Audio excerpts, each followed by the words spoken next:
AP రాజకీయాల్లో సంచలనంగా మారిన కాపు సంఘం నేత ముద్రగడ పద్మనాభం మరో బహిరంగ లేఖ రాశారు. పిఠాపురం నియోజకవర్గ ఓటర్లతో పాటు ఏపీ ప్రజలకు కూడా లేఖ రాశారు ముద్రగడ పద్మనాభం. సీఎం జగన్ కు ఓటు వేసే విషయంలో తప్పు చేస్తే శాశ్వతంగా నష్టపోతామని అన్నారు. కూటమి పార్టీలు సముద్ర గర్భంలో శాశ్వతంగా ఉండిపోయేలా తీర్పివ్వాలని ఓటర్లను కోరారు.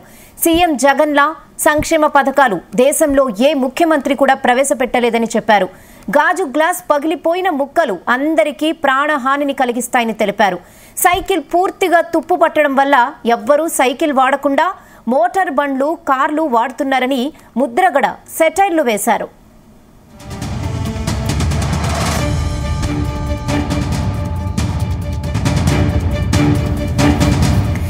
ఇదే విషయంపై మరిన్ని అప్డేట్స్ ప్రసాద్ అందిస్తారు. ప్రసాద్, ఏదైతే పవన్ కళ్యాణ్ ఓటమే లక్ష్యంగా పంతం పట్టిన కాపు ఉద్యమ నేత, అదేవిధంగా వైసీపీ నేత ముద్రగడ పద్మనాభం ఎన్నికల ఏదైతే చివరి రోజు ఏదైతే ఎన్నికల ప్రచారం చేరుకున్న నేపథ్యంలో సంచలన లేఖ విడుదల చేశారు. ఇందులో చూస్తే కనుక ఏదైతే పవన్ కళ్యాణ్ ఓటమికి ఓడించి తీరాలని చెప్పి కూడా పిలుపునివ్వడం జరిగింది.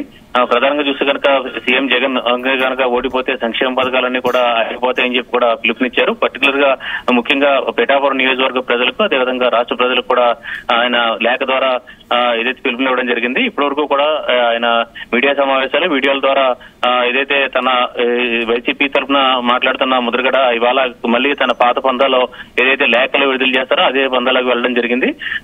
ఏదైతే ప్రాణం చూసి కనుక జనసేన గుర్తును కూడా ఆయన అవహేళన చేసినట్లుగా ఈ లేఖలో పేర్కొనడం జరిగింది. గాజు గ్లాసు పగిలిపోయిన గ్లాసుని టచ్ చేస్తే ఏదైతే గుచ్చుకుంటుందని చెప్పి కూడా లేఖలో వ్యంగ్యంగా వ్యాఖ్యానించడం జరిగింది. అయితే వైసీపీని ఖచ్చితంగా గెలిపించాలని చెప్పి కూడా ప్రజల్ని ప్రాధాయపడుతున్నారని చెప్పి కూడా లేఖలో పేర్కొన్నారు. దాదాపు మరొక 30 గంటల్లో ఎన్నికల ప్రచారం ముగిపోతున్న నేపథ్యంలో ముద్రగడ ఇంకా అమ్మితుమ్మి తీసుకునేలాగా ఈ లేఖ విడుదల చేశారని మనం చెప్పుకోవచ్చు. ఇప్పటికే చూస్తే కనుక ముద్రగడ కుమార్తె క్రాంతి జనసేన పార్టీలోకి చేరేందుకు కూడా సిద్ధమయ్యారు. ఈ క్రమంలో ముద్రగడ పవన్ కళ్యాణ్ ఓటమే లక్ష్యంగా ఏదైతే పంతం బట్టి పనిచేస్తున్నారు, తన అవసరమైతే తన కుమార్తెను కూడా వదులుకున్నట్టుగా ప్రకటించడం జరిగింది. ఈ క్రమంలో ఏదైతే ఒకవైపు ఇవాళ పిఠాపురంలో పవన్ కళ్యాణ్ మూడోసారి రోడ్ షో నిర్వహిస్తున్నారు. ఎందుకంటే రేపు సాయంత్రంతో ఎన్నికల ప్రచారం ముగిపోతున్న నేపథ్యంలో ఇవాళ పిఠాపురం నియోజకవర్గం మొత్తం చుట్టి వచ్చేలాగా కొద్దిసేపట్లోనే చిత్రాడ నుంచి రోడ్ షోను కూడా ప్రారంభించబోతున్నారు. మొత్తం నియోజకవర్గం అంతా కూడా చుట్టి వచ్చేలాగా.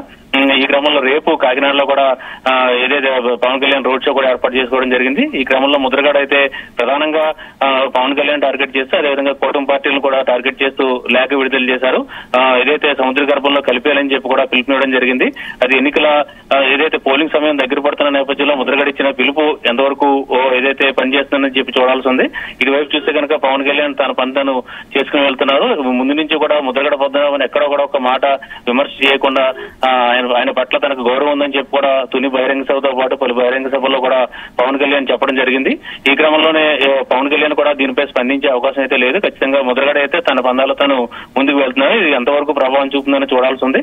ఇప్పటికే పిఠాపురం నియోజకవర్గానికి సంబంధించి తన సన్నిహితులు, అదేవిధంగా తన వర్గీయులతో వరుస సమావేశాలు కూడా నిర్వహించి వంగ గీతను గెలిపించాలని చెప్పి కూడా ముద్రగడ పిలుపునివ్వడం జరిగింది. ఈ క్రమంలో ముఖ్యంగా పవన్ కళ్యాణ్ టార్గెట్ చేస్తూ ముద్రగడ విడుదల చేసిన ఈ లేఖ ఎంతవరకు ప్రభావం చూపుతుందో ఏదైతే చూడాల్సి ఉంది. ప్రస్తుతానికైతే మాత్రం మరోసారి అంటే ఎన్నికల ప్రచారం చివరి దశకు చేరుకున్న నేపథ్యంలో మరో పవన్ కళ్యాణ్ అన్నట్టుగా ఏపీ రాజకీయాల్లో పరిస్థితి మారిందని చెప్పుకోవచ్చు. Rahana. Okay Prasad, thanks for the updates.